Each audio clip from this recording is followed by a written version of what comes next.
On cultive, on sème, on ramasse, on trie. On va passer, là pour le moment on n'est pas équipé avec le moulin, et après on fait le pain. Donc là c'est toute la chaîne alimentaire, disons. C'est le paysan du grain au pain. Ce qu'on fait là, depuis 15 ans maintenant, c'est un nouveau monde. Pour nous en premier, mais pour les gens qui sont autour de nous.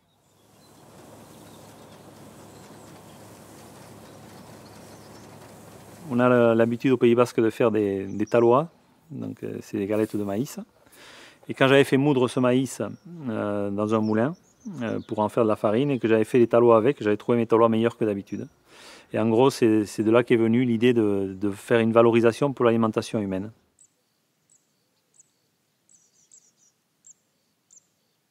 Les semences paysannes sur la ferme du Pré-Joli dans le cadre de l'alimentation humaine, c'était dans l'objectif de faire de la semoule de maïs population lait, puisque j'ai fait des essais pour créer un dessert à partir du lait de la ferme et de semoule de maïs. Je l'ai fait dans un premier temps avec des semoules de maïs achetées dans le commerce. Je me suis dit, ça serait quand même judicieux de pouvoir faire nos propres semoules, de créer notre propre variété. Donc j'ai fait des essais avec plusieurs variétés paysannes et pas paysannes, variétés modernes hybrides. J'ai trouvé que la variété Grand Roux Basque cultivée dans le Pays Basque avait des arômes intéressants pour faire la semoule de maïs population au lait. J'ai récupéré quelques graines de chez Yon Arlouché dans le Pays Basque. Ce qui est intéressant à travers ce dessert-là, c'est qu'aujourd'hui on a des clients qui sont fans de ce produit-là, qui viennent à la ferme exprès pour acheter leur semoule de maïs, et puis marquer maïs population sur un pot imprimé, et que tout le monde pose la question, mais c'est quoi population? Ça permet aussi de faire découvrir les semences paysannes au grand public, et rien que ça, c'est déjà quelque chose de très fort pour moi, qui suis un défenseur des semences paysannes depuis une quinzaine d'années. Depuis quelques années, on a travaillé sur la valorisation du maïs paysan en restauration collective, parce que la restauration collective est un vrai levier pour structurer une filière. L'idée, c'était de présenter le produit, donc semoule et farine, auprès des chefs de cuisine et de les introduire régulièrement dans leur menu. C'est un produit qui est relativement doux au goût, donc on peut l'accommoder de plein de façons différentes. Donc on a, avec le collectif, les chefs de cuisine formateurs, on a travaillé sur des fiches recettes adaptées à la restauration collective, qui sont quand même différentes du particulier en termes de volume et de prix, puisqu'on est quand même dans la maîtrise des coûts par rapport au menu. La volonté aussi d'aller vers des semences paysannes en bio, c'est aussi d'offrir une diversité des aliments en restauration collective. C'est vrai qu'avec l'industrialisation des repas, on a vraiment réduit cette diversité, que ce soit en termes de légumes, de féculents. Donc remettre ces aliments-là, c'est aussi faire découvrir un panel de saveurs, d'aliments auprès d'un jeune public.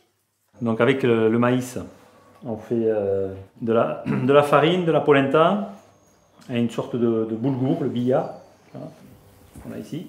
Voilà. En gros, l'idée, c'est utiliser cette valorisation pour réapprendre le travail avec les semences paysannes. C'est ça un petit peu notre projet politique. On a créé une marque avec un cahier des charges qui se veut la traduction de ce projet politique, on va dire. La base, c'est déjà que ça soit dans un système d'agriculture biologique. L'autre grand point, c'est que la semence se fait uniquement par échange non monétarisé. Donc on n'a pas le droit de vendre la semence, mais on l'échange contre un bien ou un service. Ensuite, on limite la quantité par travailleur. L'idée étant que si la filière se développe, ce ne soit pas un qui en fasse beaucoup, mais que beaucoup en fassent un peu, et qu'ainsi beaucoup de paysans se réapproprient ce savoir-faire de semences paysannes. Il y a le fait aussi que chaque paysan valorise, amène son produit jusqu'au produit fini. Très souvent, la valeur ajoutée échappe au producteur. Donc la production étant souvent la tâche la plus ingrate. Donc là, l'idée, c'est vraiment révolutionnaire, notre ouvrier. L'idée, justement, c'est qu'on corrige cette chose-là et que pour que ça soit l'artogoria, il faut qu'à chaque fois qu'on achète le produit, on retrouve le nom du producteur derrière. Parce que la valeur ajoutée doit y revenir à lui. Voilà. Et donc je pense que c'est promis à un bel avenir, notre démarche. Voilà.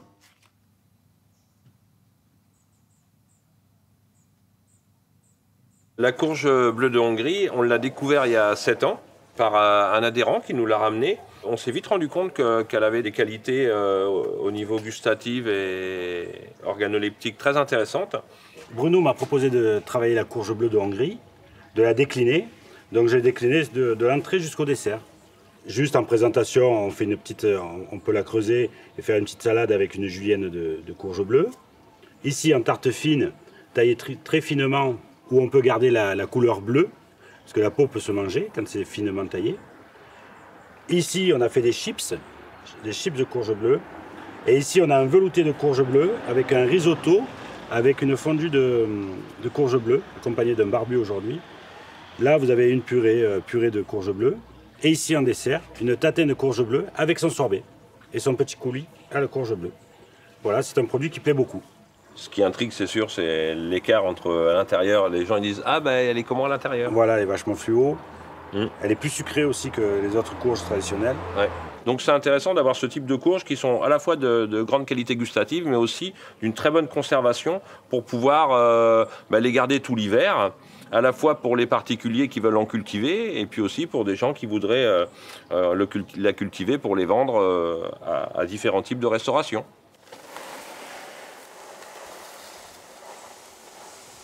Ça fait un petit moment déjà qu'on a choisi de cultiver notamment ce qu'on appelle des blés population. Tous les clients nous ont dit qu'ils étaient sidérés par le goût des produits.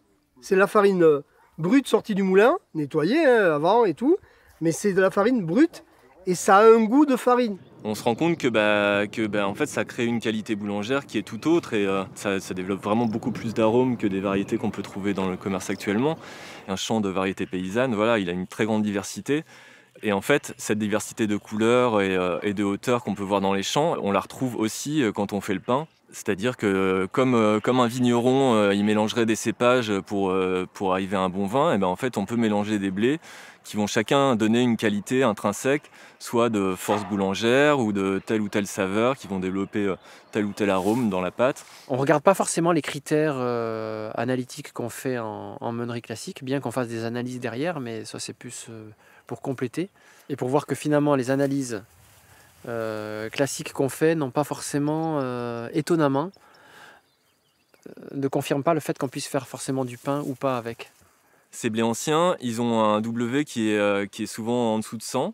Du coup, le W, c'est ce qu'on appelle la force boulangère. Ce qui les classe dans des variétés qui sont classées dans la meunerie traditionnelle comme impanifiables. Donc, qui partiraient à l'alimentation du bétail. En fait, elles sont classées comme ça parce qu'effectivement, si on les met dans des usines avec les machines, etc., elles ne supporteront pas des pétrissages mécaniques intensifs et un processus industriel comme on peut le voir maintenant en boulange.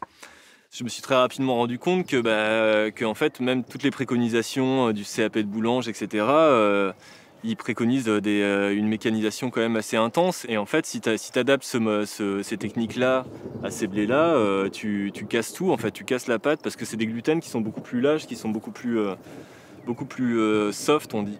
Ça oblige à très très peu travailler en machine, faire beaucoup de travail à la main, des plis, des replis, laisser la pâte se détendre toute seule d'elle-même avec son propre poids.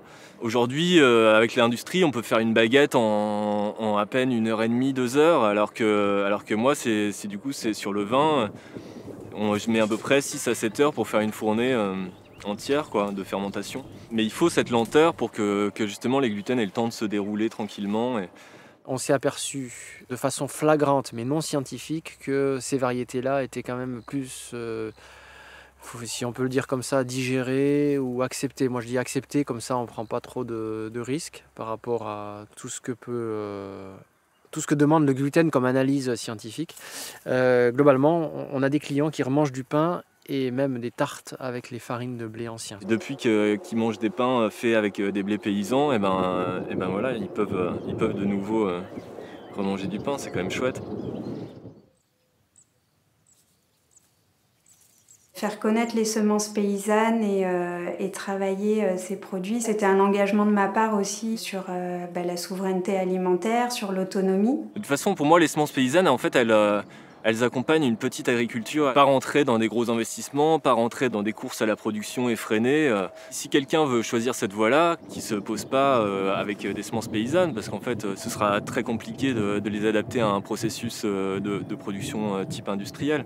Les cuisiniers, c'est que leur plaît, ils trouvent un produit goûteux souvent par rapport à une polenta classique. Là. Ce qui leur plaît aussi, c'est le projet aussi qu'il y a derrière, quoi, de réappropriation d'une semence paysanne. Le projet politique qu'il y a derrière, c'est quelque chose qui leur donne envie de le mettre en valeur aussi, quoi. Ça c'est sûr.